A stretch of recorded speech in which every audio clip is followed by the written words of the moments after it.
Have you ever noticed how two people can have the exact same vocabulary, right? Like they know all the same grammar rules, but they experience just entirely different realities when they open their mouth. Oh, absolutely. Yeah, it's night and day. Right. You could have one person who sounds like an absolute master conversationalist. Yeah. You know, the type of person who just effortlessly draws you in, makes you feel super heard, and gracefully navigates like the trickiest social minefields. Yeah, the people who just seem to have a magic touch with words. Exactly. And then standing right next to them, you have someone else with the exact same linguistic toolkit, but they just constantly struggle to connect. I mean, they stumble, they alienate people, or they just sort of fade into the background. It's a really fascinating phenomenon to watch play out. It really is. So today we're answering a fundamental question for you all. What actually separates the people who just speak a language from the people who truly wield it? I love that distinction, wielding it. Yeah. We're looking at this brilliant source document that deconstructs advanced English communication. But to be clear right off the top, we aren't looking at grammar textbooks here. No, definitely not. No vocabulary drills today. Right. Instead, we are putting 3 distinct real-life conversational scenarios under a microscope to uncover the hidden, the psychological and rhetorical strategies at play. Okay, let's unpack this. We have a solid roadmap for today. Sounds good. We've got 3 case studies. First, intervening in a friend's terrible relationship decision. Second, trying to articulate really vague future aspirations. And third, navigating the always dangerous world of workplace gossip. That is quite the lineup. And, you know, that transition from merely knowing words to actually communicating effectively, that's where the true magic happens. Yeah, for sure. Because fluency, real fluency, I mean, it isn't just about the sheer volume of words you've got memorized in your head. It's entirely about how you deploy those words in real time. You're using them to manage your relationships, to shape the narratives around you, and to process complex information on the fly. When you look at the source material we have today, it becomes immediately apparent that the actual words being used are almost secondary. Wait, secondary? Yeah, secondary to the underlying pragmatics. Okay, wait, let me stop you right there before we get too deep into the weeds. Yeah. Pragmatics. That's a pretty heavy linguistics term. It is, yeah. Fair enough. So for anyone listening who hasn't taken a college course on the philosophy of language, what exactly do we mean by that in this context? Because we aren't just talking about being practical. Good catch. And no, we aren't just talking about being practical. In linguistics, pragmatics is the study of how context influences meaning. It's like the invisible layer of communication. Okay, the invisible layer. Give me an example of that. Sure. So let's say we're sitting in a room and I say, it's cold in here. Okay. The literal meaning is just a statement about the temperature. Right, it's just a fact. Exactly. But the pragmatic meaning, well, depending on my tone or our relationship or the context, it might actually be a request, like, please close the window. Oh, I see. Or it might even be a complaint, like, why didn't you pay the heating bill? Oh, wow. Yeah, totally different meanings. Right. Pragmatics is all about the subtext, the power dynamics, and those really delicate negotiations of vulnerability that are happening beneath the surface of every single interaction. That makes perfect sense. Yeah. It's a difference between what is actually said and what is truly meant. Precisely. We're going to see how advanced communicators don't just transfer information, they actively construct reality through those specific rhetorical choices. Construct reality. I love that. Yeah. And that idea of constructing reality is exactly what we see right from the very beginning of this source document. The intro banter. Yes. Before we even get to the meat of the 3 main case studies, the 2 analysts in the source material share some introductory banter. And honestly, this casual catch-up is a masterclass all by itself. It really sets the stage perfectly. It does. We have these 2 colleagues discussing their respective weeks, and the contrast is just stark. One of them had a week characterized by what they call a profound lack of incident. Which sounds lovely, honestly. Right. They went to the farmer's market, had a leisurely lunch, watched an old thriller. Just totally idyllic. But the other person suffered through what she calls a week of minor yet cumulative frustrations. The operative word there being cumulative. Exactly. I want to dig into how she articulates this frustration because it's so relatable, but her delivery is just completely elevated. Let's break down exactly how she does that, because she's employing some highly sophisticated framing techniques here. Yeah, show me what you mean. Well, she doesn't just sigh and say, I had a bad week, everything went wrong. She starts by explicitly noting that nothing monumental happened, but rather it was the slow accretion of small annoyances. Slow accretion. That is such a specific, almost geological phrase to use in casual conversation. It is, and it's brilliant. Accretion paints this physical picture of frustration building up like sediment over time, layer by microscopic layer. Oh, that's such a good way to look at it. She's signaling to her conversational partner, don't worry, nobody died, I'm not in crisis. But she's also validating her own stress at the same time. Right, she's setting the stakes. Exactly. Then she gives us these highly stylized, very specific data points. Like on Tuesday, she committed the cardinal sin of leaving her freshly brewed coffee on the kitchen counter. Which is a tragedy in its own right. Totally. Yeah. And she claims this rendered her functionally useless until midday. Functionally useless. I mean, we've all been there. We have. Then on Wednesday, she endured a synchronous meeting that flagrantly disregarded the potential of asynchronous communication. Basically a meeting that could have been an email. Exactly. Oh. And then on Thursday, her broadband connection didn't just drop. She says it simply ceased to exist for 3 hours during peak work hours. Oh my God. Leaving her tethered to a mobile hotspot trying to manage large file transfers. Which is a total nightmare. Anyone working from home feels that pain deep in their bones. Oh, absolute panic. But here's the thing that really stands out to me. When you listen to her list these complaints, it doesn't feel exhausting. Right, it doesn't drag you down. Usually when someone unleashes a litany of complaints on you, it drains your energy. You immediately start looking for an exit strategy, right? You're inching toward the door, nodding politely. Yeah, the classic, wow, that's crazy, while slowly backing away. Exactly. But her delivery makes it incredibly engaging. She's taking the most mundane inconveniences, forgetting coffee, a useless Zoom meeting, a Wi-Fi outage, and she's turning them into this compelling narrative arc. She leans into the drama of the mundane. Yes, with phrases like functionally useless and flagrantly disregarded. And that right there is a critical component of advanced communication. It's the ability to take a negative experience and package it with linguistic flair. When you elevate an everyday inconvenience into a slightly dramatized, articulate narrative, you're actually doing a massive favor for your conversational partner. How so? You're transforming a complaint into entertainment. You're inviting them to commiserate with you, sure, but you're doing it in a way that respects their cognitive load. Oh, I like that. Respecting their cognitive load. Yeah, you aren't just dumping raw, unprocessed negativity onto them. You've already processed it, stylized it, and presented it as a shared human experience. Okay, but let me play devil's advocate here for a second, because I'm not totally sold that this is always the best approach. Okay, Amy. Is there a risk of sounding too rehearsed when we over-articulate a bad day?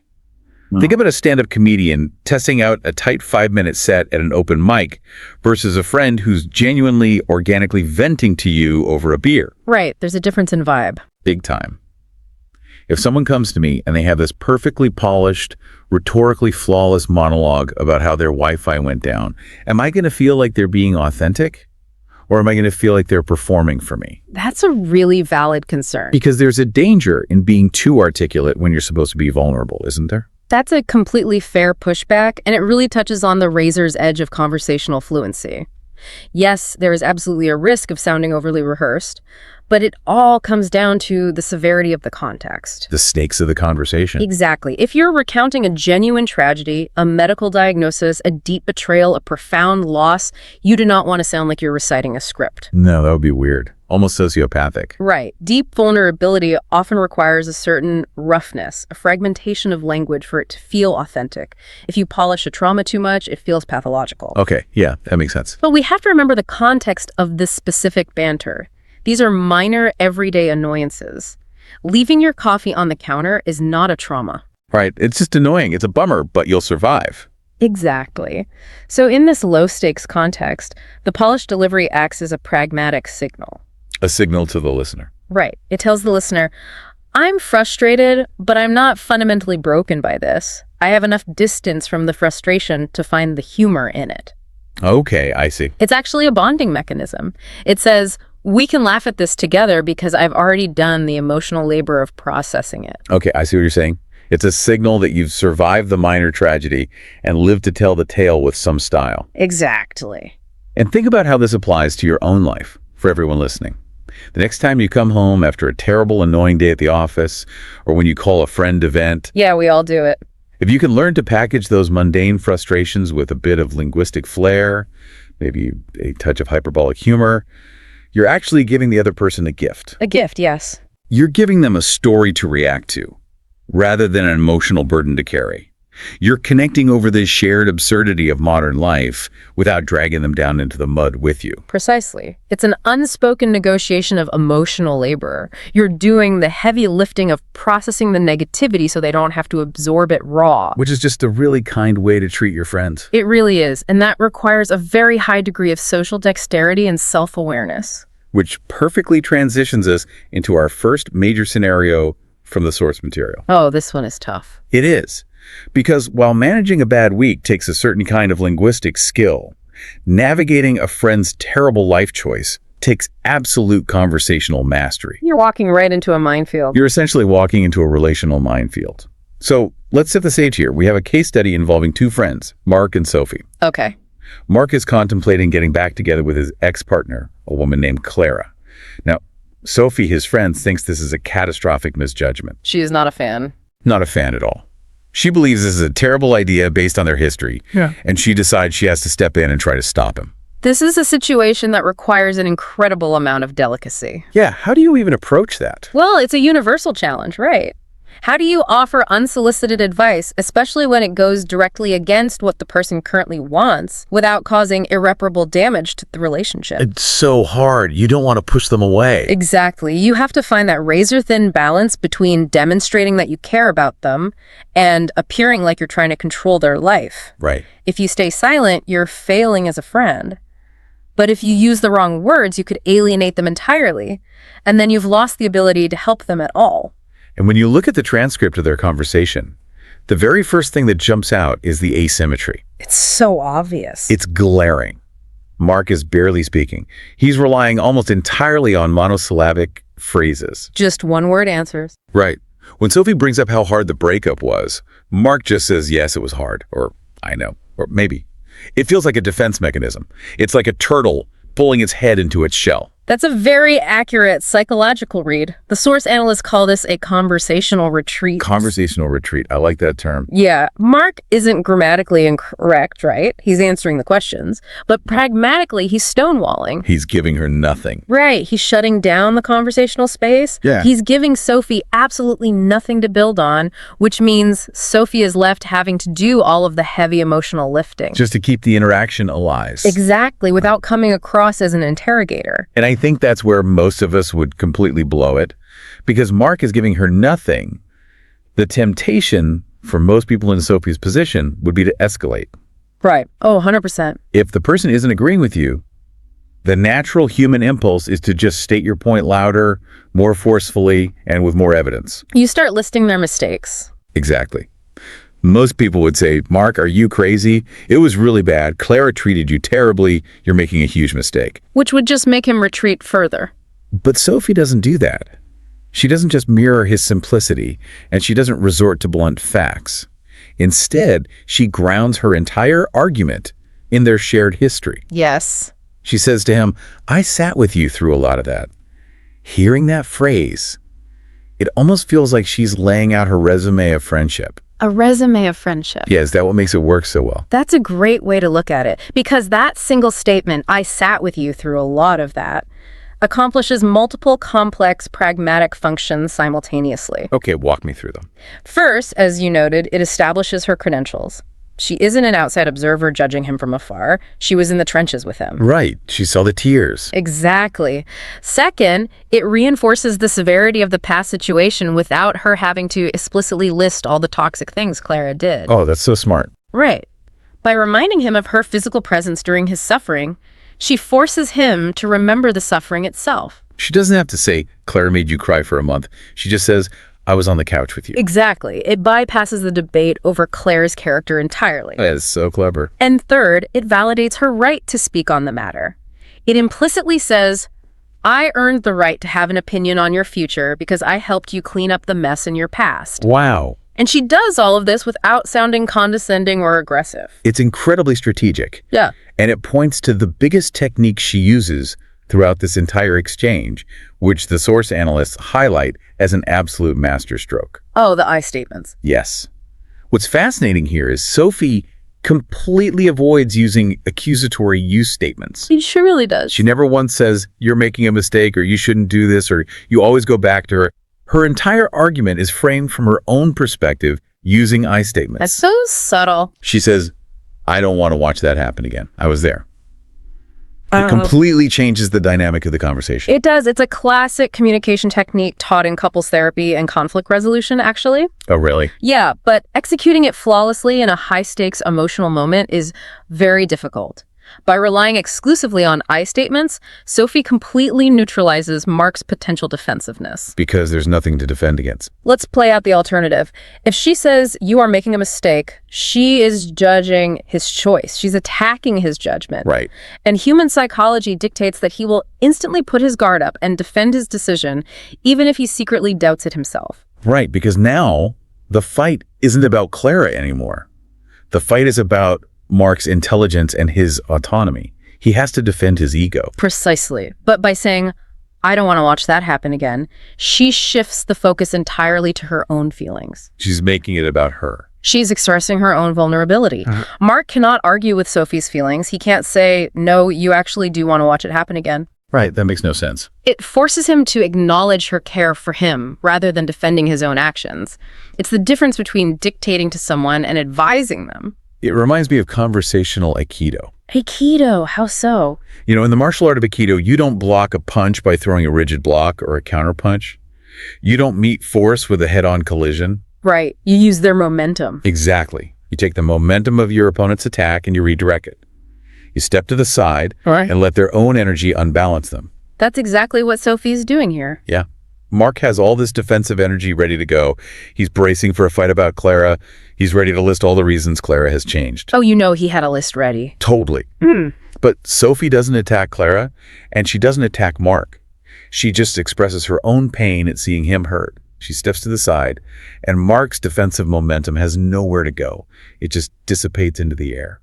That's a highly illustrative analogy. She's redirecting the emotional momentum rather than absorbing it. It's beautiful to watch. And because she does this so effectively, we get to the climax of the conversation, which is Mark's final concession. Oh, I love this line. After she lays out her I statements, Mark says to her, you always say the right things, and I hate it. You always say the right things, and I hate it. God, that's such a human response. It really is. It's just so honest. It's a brilliant, psychologically astute piece of dialogue. Let's really analyze what's happening beneath the surface of that sentence. Yeah, what's he really saying there? Mark is conceding the argument. He's admitting that Sophie is right, that her concerns are valid, and that getting back with Clara is likely a bad idea. Right. But he does it in a way that preserves his own dignity. By saying, I hate it, he's employing a form of self-deprecating humor. Oh. He's acknowledging his own stubbornness and his own desire to make a bad choice while simultaneously validating Sophie's wisdom. Right, because if he just folded immediately and said, you know what, you're completely right, I'm an idiot, I'll do whatever you say, he would lose all his agency. He'd feel completely defeated. He would feel infantile, like a child being scolded by a parent. But by framing it as a complaint, I hate that you're right, he gets to retain a little bit of his rebellious attitude. Exactly. He gets to keep a tiny piece of his ego intact while still making the smart choice. It's a face-saving mechanism. It is the ultimate face-saving mechanism, and the analysts in the source document make a great point about this. You can only say a line like that to someone whose judgment you fundamentally respect. It shows how deep their bond is. It's a marker of deep, underlying trust in the relationship. Sophie was able to navigate that minefield because she relied on the foundation of their shared history. And she used language that protected his ego rather than threatening it. Exactly. So Sophie had to gently deconstruct a bad idea.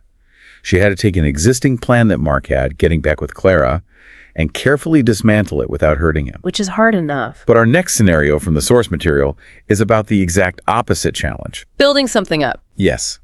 We're moving from deconstructing an idea to constructing one from scratch, when the other person doesn't even know what they want. It's about the architecture of aspiration. This is such a relatable one. So let's look at this second scenario. We have two friends, Megan and Andy, and they're catching up.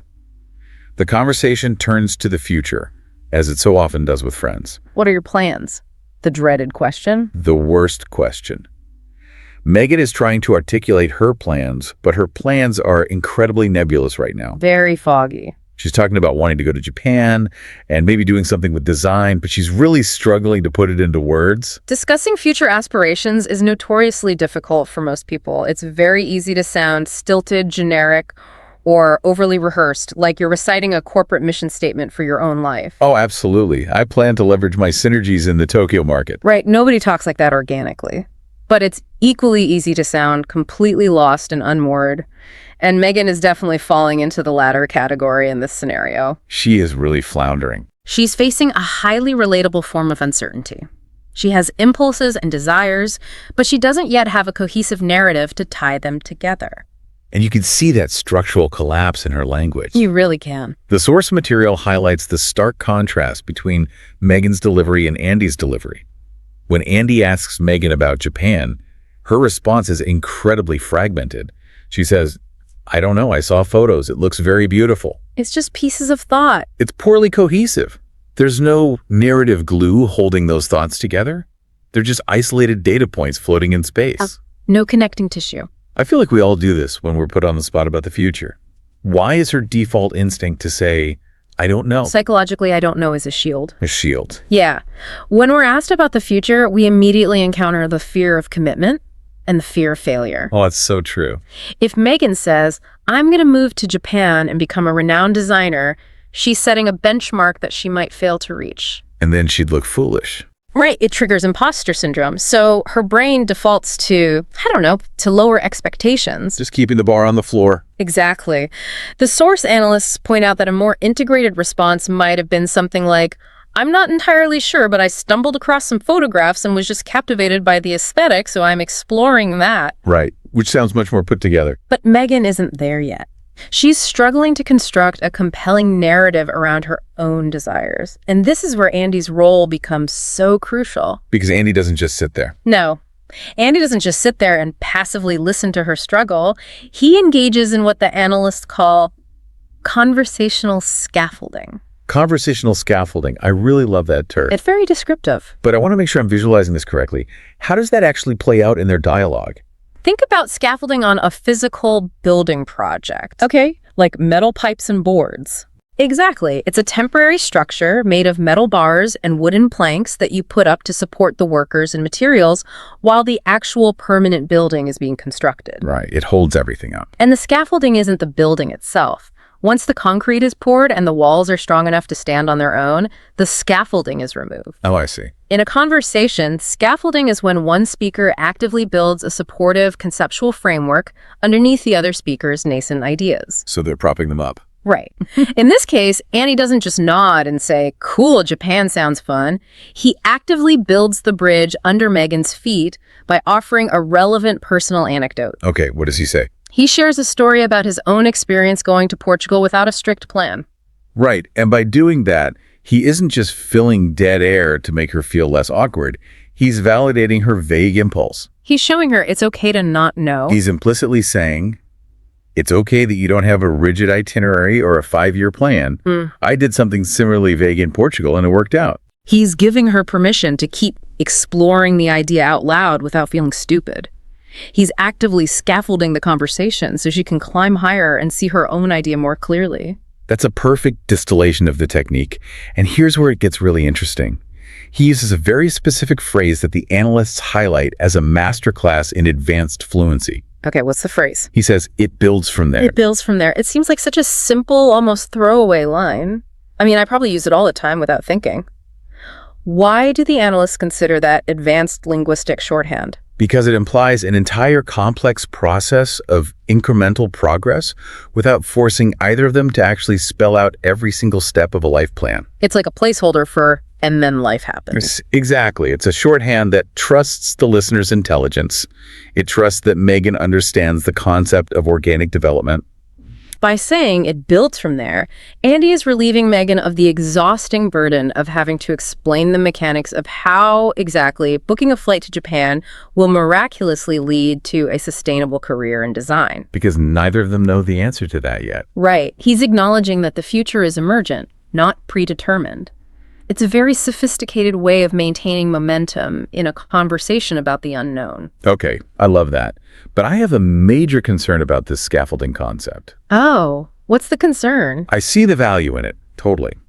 But when someone is scaffolding for us, when they're providing anecdotes and structure to our vague ideas, how do we make sure they aren't just projecting their own dreams onto our uncertainty? Ah, the projection trap. Right.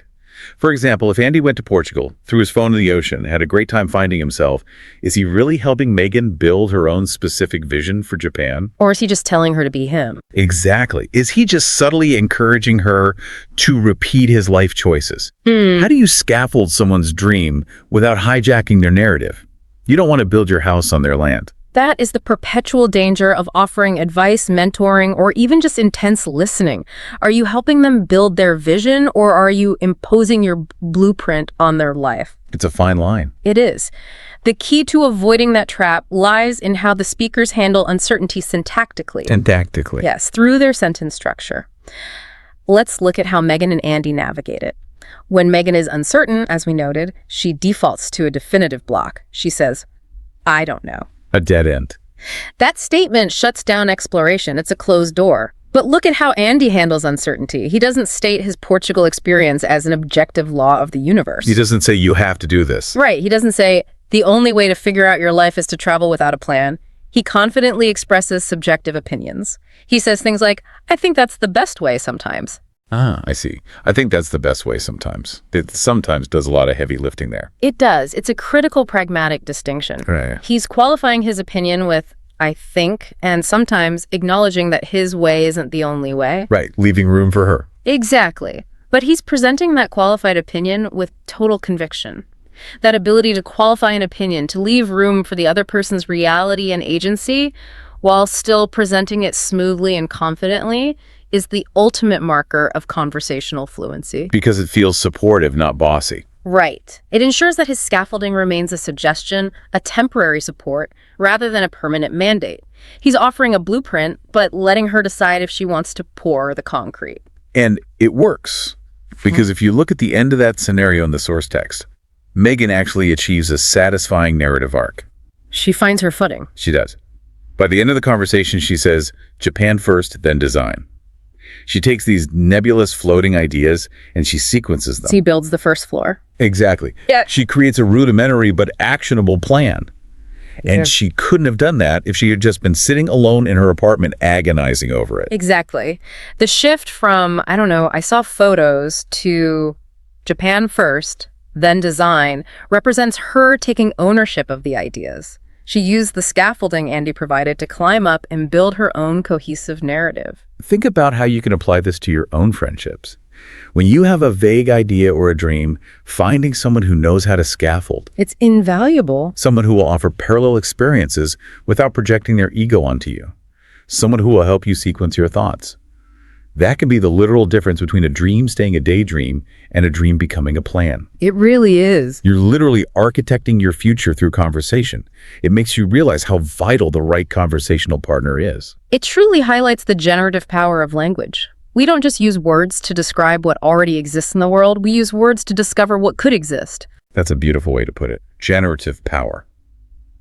Now, while Andy and Megan were using language to build up a shared future, our final scenario from the source text looks at how people use language to process sudden dramatic events in the present moment. The fun stuff. We're moving from the lofty architecture of aspiration to something a bit more primal. The anatomy of gossip. Yes. The workplace rumor. Let's look at this universally relatable scenario. We're dealing with the classic workplace rumor. The source material sets up a conversation between two colleagues, Ryan and Rachel. Okay. They're discussing another colleague who seemingly just lost his temper and walked out in the middle of a high-stakes meeting. Oh, drama. Major drama. And the dynamic here is absolutely brilliant because of the irony involved in who controls the narrative. The irony is central to why the scenario is so revealing about human communication strategies. You have a situation where someone says, "Did you hear what happened?" And the entire social dynamic of the room shifts instantly. You can feel the energy change. Yeah. Right. Navigating gossip requires immense social dexterity. You have to express the right amount of surprise to show you're engaged. You can't just nod. Right, you have to probe for details without seeming too eager or malicious. You have to show appropriate doubt to protect yourself and navigate the delicate politics of the workplace, all in real time. It's a high-wire act. And the irony here is the distribution of information versus the distribution of narrative control. It's so lopsided. It is. Rachel is the primary source. She was in the room when it happened. She has all the first-hand facts about the colleague walking out. She holds all the cards. But her delivery of those facts is totally flat and disjointed. She just says, he was very angry, he left, everyone was quiet. It's like a police report. Exactly. If I try to put myself in her shoes, it's almost like she's in shock. She has the data, but no story. It's a series of isolated data points. She has the facts, but she entirely lacks the narrative glue to hold them together and make them compelling for her listener. Right. She's struggling to craft the story out of the raw material of the event. To use an analogy, it's like Rachel has a box of puzzle pieces, and she just dumps them face down on the table. Just a mess of cardboard. Right. She has all the pieces, but there's no picture to look at. And then you have Ryan. Ryan was not in the room. He has zero first-hand facts. He knows nothing. He knows absolutely nothing about what actually happened before Rachel opened her mouth. And yet Ryan becomes the de facto narrator of the entire event. He completely takes over. He's the one who steps up to the table, turns all the puzzle pieces face up, and starts connecting the edge pieces to frame the picture. He drives the entire exchange. He really does. How is he doing that if he doesn't have any of the information? He does it linguistically by using what the source analysts call echo questions. Echo questions. Yes. When Rachel says the colleague left, Ryan doesn't just nod. He responds with, he walked out mid-meeting. He repeats it back. Right. He takes her statement, rephrases it slightly to emphasize the most dramatic element, and turns it into a question. But I want to pause on that, because I've always found that kind of conversational habit a bit annoying. The parroting. Yeah. He isn't just asking her to repeat herself, right? Yeah. Because he clearly heard what she said. So why is he parroting her words back to her? Is he just stalling for time? Stalling for time is actually a big part of it, but in a very productive way. The echo question is not a request for repetition. It's a highly active, interpretive listening tool. Active listening, okay. When Ryan says he walked out mid-meeting, he's accomplishing several things simultaneously. Walk me through them. First, he's expressing incredulity and surprise, which validates the dramatic weight of Rachel's information. It makes her feel like she's delivering a good story. Exactly. It's encouraging her. Second, he's prompting her for more detail. He's essentially begging the question, and then what happened? How did the boss react? Right, he's pulling the string. And the third, and perhaps most importantly, as you intuitively guessed, he is buying himself cognitive processing time. Cognitive processing time. Yeah. Expand on that. What is his brain doing in those 2 seconds that he's parroting her? When you're hit with unexpected, dramatic information, especially in a professional setting where politics are at play, your brain needs a moment to catch up. Because it's a lot to take in. You have to process the raw facts, analyze the social implications, like how does this affect my job, and decide on the most politically advantageous emotional reaction to have. Oh, wow. So there's a whole risk assessment happening. A massive risk assessment. By using an echo question, Ryan keeps the conversational ball in the air. He maintains the flow of the interaction without having to commit to a fully formed opinion right away. That is so slick. It's an incredibly efficient conversational tool that allows him to remain engaged and in control of the pacing while his brain does the background processing. He's buffering. He's buffering, exactly. It emphasizes a core thesis from the source material. Fluency isn't about possessing information. Right. Rachel possessed the information, but she wasn't fluent in the narrative. Exactly. Fluency is about the ability to process, frame, and shape that information in real time. That is fascinating. So Ryan is using these echo questions to shape the narrative and buy time. But then, right at the climax of the gossip, he does something that completely shifts the tone of the conversation. The pivot. The pivot. He pulls off this ultimate conversational power move. They're right on the edge of just tearing this colleague apart. They're right on the precipice of toxic workplace gossip. The kind of conversation you do not want HR to ever hear about. Exactly.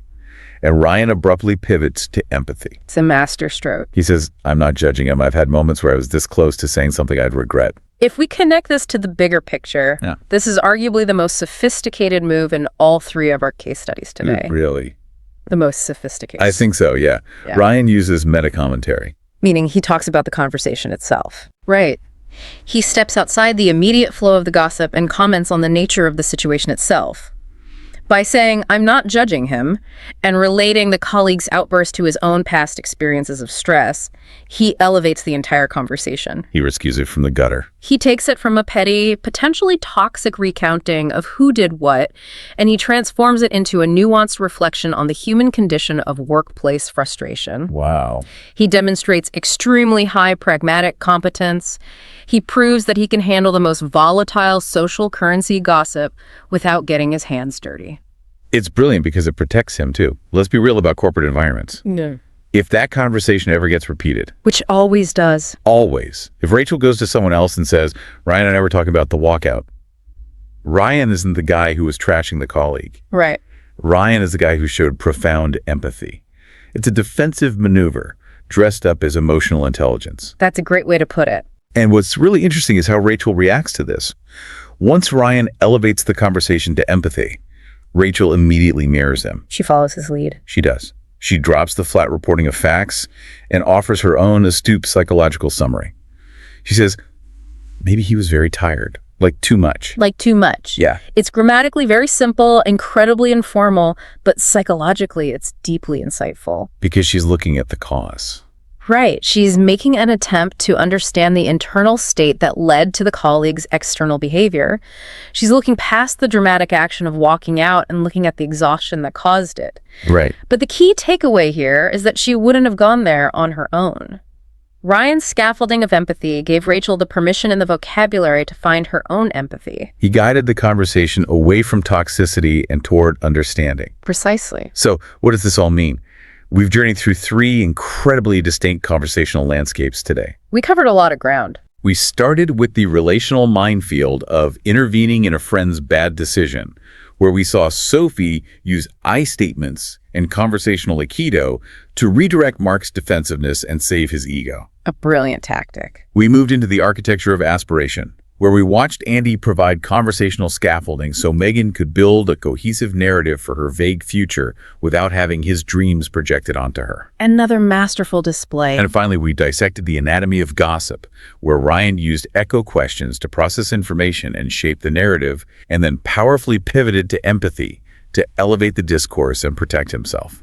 The overarching takeaway from all of these sources is that every single conversation you have is a delicate, complex negotiation. A negotiation. It's a negotiation of power, of vulnerability, of narrative control, and of shared reality. Right.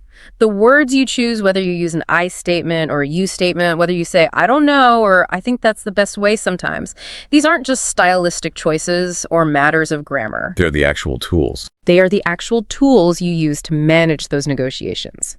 Mastering these subtexts, understanding the pragmatics beneath the vocabulary, is infinitely more important than simply possessing a massive dictionary in your head. Yeah. Vocabulary isn't everything. You can know every word in the English language, but if you can't scaffold a friend's dream, gracefully concede an argument, or pivot away from toxic gossip, you aren't truly fluent in the art of human connection. Which leaves us with a final thought for you to carry with you as you step back into the world and into your own conversations today. I love this part. The next time you find yourself deep in a discussion, whether it's around the water cooler, at a coffee shop, or sitting at your kitchen table with a partner, take a mental step back and ask yourself, what role are you actually playing? Are you the architect or just the observer? Right. Are you merely exchanging data points and dumping puzzle pieces on the table like Rachel? Or are you actively shaping the narrative, buying cognitive processing time and scaffolding the connection like Ryan and Andy? It's a great question to ask yourself. How much of what you dismiss as daily small talk is actually profound psychological negotiation? The X-ray machine of human interaction might be murky, but once you learn how to read the subtext, you realize that every single chat is an opportunity to architect a better reality. Beautifully said. Thank you so much for joining us on this deep dive into the hidden mechanics of language. It's been a pleasure to analyze these fascinating dynamics with you. Keep listening closely to the world around you. We'll catch you on the next one. Take care.